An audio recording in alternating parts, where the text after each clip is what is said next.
বন্ধুরা, তোমরা কি জানো ঘিয়ের প্রদীপ নাকি সরিষার তেলের প্রদীপ কোনটি জ্বাললে বেশি শুভ ফল মেলে? পুরাণ, শাস্ত্র ও প্রাচীন বিশ্বাসের বিস্ময়কর এই রহস্য জানতে অবশ্যই পুরো ভিডিওটা শোনো। সন্ধ্যা নামলেই ভারতীয় হিন্দু পরিবারগুলিতে এক অপূর্ব দৃশ্য দেখা যায়। ঘরের পূজা ঘরে কিংবা তুলসী মঞ্চে একটি ছোট্ট প্রদীপ জ্বলে ওঠে। সেই ক্ষুদ্র শিখা যেন শুধু অন্ধকারই দূর করে না, মানুষের মনে জাগিয়ে তোলে শান্তি, ভক্তি ও ঈশ্বরের প্রতি আত্মসমর্পণের অনুভূতি। বহু শতাব্দী ধরে এই প্রদীপ জ্বালানোর প্রথা ভারতীয় সংস্কৃতির অবিচ্ছেদ্য অংশ। কিন্তু একটি প্রশ্ন অনেকেরই মনে আসে, ঘিয়ের প্রদীপ জ্বালানো ভালো নাকি সরিষার তেলের প্রদীপ? দুটোই তো প্রদীপ, তাহলে এত পার্থক্য কেন? কেন শুভ অনুষ্ঠানে অধিকাংশ ক্ষেত্রে ঘিয়ের প্রদীপ ব্যবহার করা হয়, আবার শনিবারে কেন সরিষার তেলের প্রদীপ জ্বালানোর পরামর্শ দেওয়া হয়? এই প্রশ্নগুলির উত্তর খুঁজতে গেলে আমাদের ফিরে যেতে হবে পুরাণ শাস্ত্র ও বাস্তুশাস্ত্র এবং প্রাচীন হিন্দু বিশ্বাসের গভীরে। হিন্দু ধর্মে আগুনকে শুধু একটি প্রাকৃতিক উপাদান হিসেবে দেখা হয় না, অগ্নিকে দেবতা হিসেবে পুজো করা হয়। ঋগ্বেদের প্রথম মন্ত্রই অগ্নিদেবের উদ্দেশ্যে নিবেদিত, কারণ অগ্নি মানুষের প্রার্থনা দেবতাদের কাছে পৌঁছে দেন বলে বিশ্বাস করা হয়। এই কারণেই পূজার শুরুতে প্রদীপ জ্বালানো হয়। প্রদীপের আলো অজ্ঞতার অন্ধকার দূর করে, জ্ঞানের আলো জ্বালানোর প্রতীক। তাই প্রতিদিন সন্ধ্যায় প্রদীপ জ্বালানোকে শুভ বলে মনে করা হয়। প্রাচীন শাস্ত্র অনুযায়ী গরুর ঘি অত্যন্ত পবিত্র। গরুকে গোমাতা হিসেবে সম্মান করা হয় এবং গরুর দুধ, দই, ঘি, গোবর ও গোমূত্র এই 5টি উপাদানকে পঞ্চগব্য বলা হয়। বিশ্বাস করা হয় গরুর বিশুদ্ধ ঘি দিয়ে প্রদীপ জ্বাললে পরিবেশের সাত্ত্বিক শক্তি বৃদ্ধি পায়। পূজার সময় মন সহজেই একাগ্র হয় এবং দেবতাদের কৃপালাভের পথ সুগম হয়।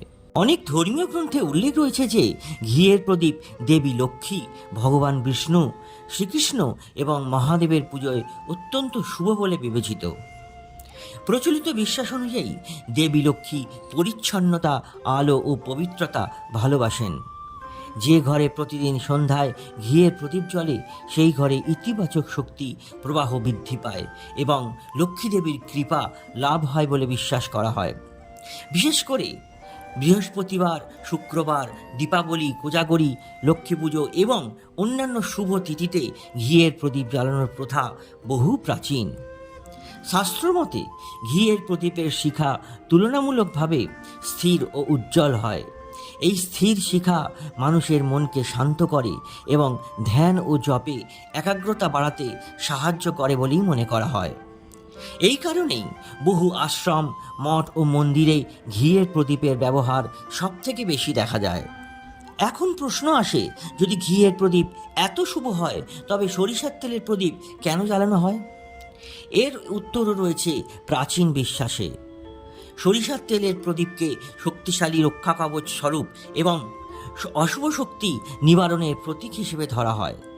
অনেক প্রাচীন আচার অনুষ্ঠানে সরিষার তেলের প্রদীপ ব্যবহার করা হয়, বিশেষ করে যখন উদ্দেশ্য হয় বাধা দূর করা বা অশুভ প্রভাব থেকে রক্ষা পাওয়া।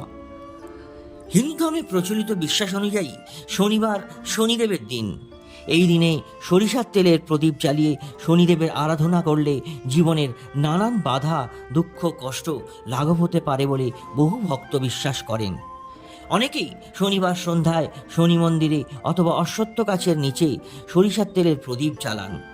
এটি মূলত একটি প্রাচীন ধর্মীয় প্রথা যা আজও বহু স্থানে পালন করা হয়।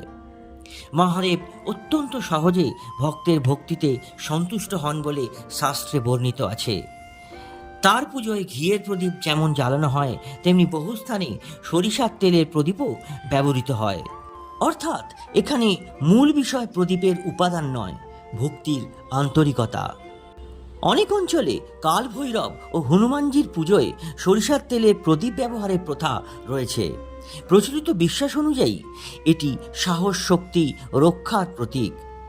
বাস্তুশাস্ত্র অনুযায়ী প্রতিদিন সন্ধ্যায় বাড়ির পূজা ঘরে প্রদীপ জ্বালানো অত্যন্ত শুভ। পূর্ব বা উত্তর দিকে প্রদীপ জ্বালানোকে শুভ বলে মনে করা হয়।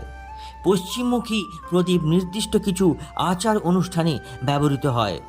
দক্ষিণমুখী প্রদীপ সাধারণত বিশেষ ধর্মীয় উদ্দেশ্য ছাড়া ব্যবহার না করার পরামর্শ দেওয়া হয়। হিন্দু পরিবারে তুলসী গাছকে দেবী রূপে পূজা করা হয়। সন্ধ্যায় তুলসী মঞ্চে ঘিয়ের অথবা তেলের প্রদীপ জ্বালানো বহু শতাব্দীর প্রথা। বিশ্বাস করা হয় এতে পরিবারের সুখ, শান্তি ও শুভ শক্তির আগমন ঘটে।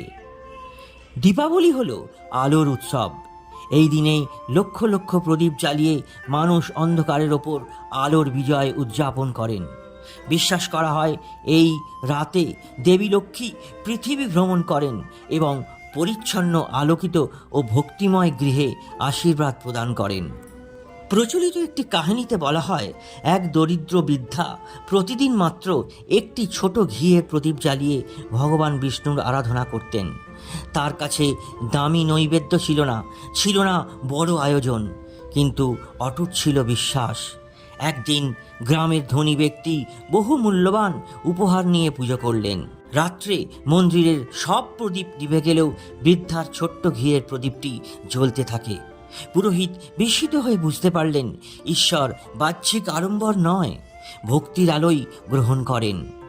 এই কাহিনী আমাদের শেখায়, প্রদীপের মূল্য নয়, হৃদয়ের পবিত্রতাই সবচেয়ে বড়।